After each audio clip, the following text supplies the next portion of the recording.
Alright, so for this video, I'm just going to give my in-depth review after playing Ayaka for like a week straight. So I assure you that whether you are deciding to pull her or not, or whether you just want to know more about Ayaka for your own use, this will help you understand all her pros and cons. I'll just start off with the main 3 reasons on why you should get her, and this is all based on my experience ever since I built her. So the first reason is actually the meta reason, and her raw damage output is pretty damn strong. I managed to actually 3-man the Abyss 12 with just Ayaka, Xingqiu, and Venti, and you can actually just find that video on my channel. The reason why her damage output is insane is mainly because of her super high skill multiplier on her burst. It's definitely one of the highest in the game, if not the highest. So for those of you who are struggling to clear endgame content, Ayaka will be one of the characters that can help you immensely. The second reason is because she's very easy to build, and it's all because of this artifact called the Blizzard Strayer 4-piece. So essentially what it provides is that it gives you an extra 55% crit rate if you have the 4-piece Blizzard Strayer and the Cryo Resonance. And usually you will be taking a second Cryo character to act as a Cryo battery for Ayaka. You might think that, there's a lot of conditions to meet with the 4-piece Blizzard Strayer or whatever, but it's actually just, all you need to do is you just put in Xingqiu and then you turn it into a perma-freeze comp. After that, you just add in a second Cryo character, and if you add Rosaria, it's an extra 15% on top of the Cryo Resonance. Otherwise, if you don't have Rosaria, it's totally fine still. You just have 60% base crit rate without Rosaria and like up to 75% with Rosaria. So what this means is that it is actually very easy to get above 200% crit damage with this artifact, and also because her Ascension stat is crit damage. The third reason is actually my opinion on her gameplay, and I find that, it is actually super fun to use her in wherever it is, because like if you think about it, perma-freeze as a melee character feels crazy fun to play as, and like it has a very different vibe from Chongyun and Ganyu, because like Chongyun does shatters, right, like against frozen enemies, and Ganyu is ranged.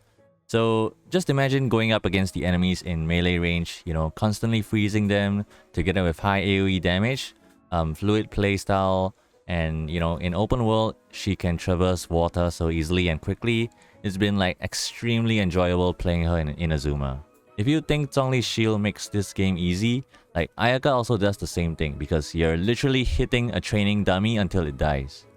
So now I'll just talk about her gameplay and the overall flow and feel of her abilities, just to make sure that you're aware of how she plays out in your hands. So it's generally easy to use her, but if you care about her optimal flow and rotation and damage, there is just one thing to keep in mind of. For people crazy over damage like myself, you should know that dashing is a DPS loss in general, but you still need to use it to get her buffs and her cryo-infused auto attacks. So the best time to dash cancel is actually after using her elemental skill, because it has a long aftercast. And the second best time to dash cancel would be the end of her basic attack string, which also has a long aftercast. So it is perfectly fine as long as you know that the perfect time to get the cryo infusion by dashing is when the buff is either running out or when your elemental skill is ready or about to be ready. So going into her normal attacks, it's quite decent. It actually might be above average in skill multiplier, but like nothing too crazy. So the only key thing here is that with the cryo infusion, you can do almost 2 full auto attack chains, and it usually runs out just before the last attack of the second chain. If you're hitting the air because you don't like oxygen or whatever, you can do 2 full chains, but when you hit an enemy, there's gonna be hit lag. So that's why it's only until the end of the last attack of the second chain. A charge attack is actually really unique, and it's actually pretty OP for a charge attack. Like honestly, it is one of the best in the game because of 2 reasons. Like number 1, it can hit enemies in the air, and number 2, it hits multiple enemies easily by scaling with the amount of enemies. So if the enemies are in the air, you can just spam it instead of like having nothing to do like with other characters. Her elemental skill feels decent, like everything is average about this, like decent AoE, average damage, also launches enemies, which is basically an AoE disable and knockback, which always helps in subtle ways. So now for her ultimate, and admittedly the AoE of this ultimate is not as big as Venti, or not as big as you would think, okay? So you will need to position it properly for optimized damage. Most of my experience with using her ultimate is this. You see enemies in Inazuma, it's raining, you press R, you win the game. You You see a bunch of enemies in Abyss 12 or in domains, you press Venti and Xingqiu's ultimates, and then you press R on Ayaka, you win the game. You see the Electro Abyss Herald. He has his shield up. You press R, you win the game. So congrats if you can do these things, because you just basically beat the entire Genshin Impact with one button. For the last section, I'll just talk about her cons, and the first one is obviously the Cryo Infusion. It is a lot shorter than you think, especially when you are switching back and forth between characters and you just come back and you realize that, oh, it's gone. So this is quite an issue, but it is not really a big problem other than, you know, a bit of a minor inconvenience.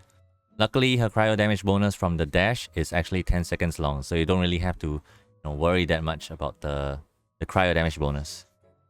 So the second con is that her ultimate's AoE is not as big as you think, as previously mentioned. So it is one of the bigger issues in general for her, but even if you miss the perfect placement of her ultimate, it basically just means that you kill the Abyss 12 chamber in like, what, 40 seconds instead of 20, like for example. And then the third con is dashing to get the cryo infusion. It feels quite bad to me, because you need to get the cryo infusion when she's your active character, right? But like, dashing is still considered a DPS loss. It is a DPS loss actually, because like for example, Katsing uses her elemental skill to convert her auto attacks into electro damage, right? But using the elemental skill is a DPS increase. And the same goes for Diluc, because you use his elemental burst and then you convert his normal attacks into pyro damage. So those things that infuses their normal attacks actually is a DPS increase. But for Ayaka, dashing is a DPS loss. But you need to do it because you have to use her normal attacks with cryo infusion when she's your active character. So this is actually the biggest con to me, but it might not be for you. You know, it's just, but it is what it is. So apart from those three, like, I can't really think of any other con, you know, after playing her non-stop for like a week. So yeah, if you found this helpful, do hit the like and subscribe. It will help my channel to continue making these detailed stuff. And like, also if you like guidance or informational streams, I will be streaming on Twitch at twitch.tv/itsbanban. So yeah, thanks for watching, and you know, come over to my stream if you have any questions or if you want to chill.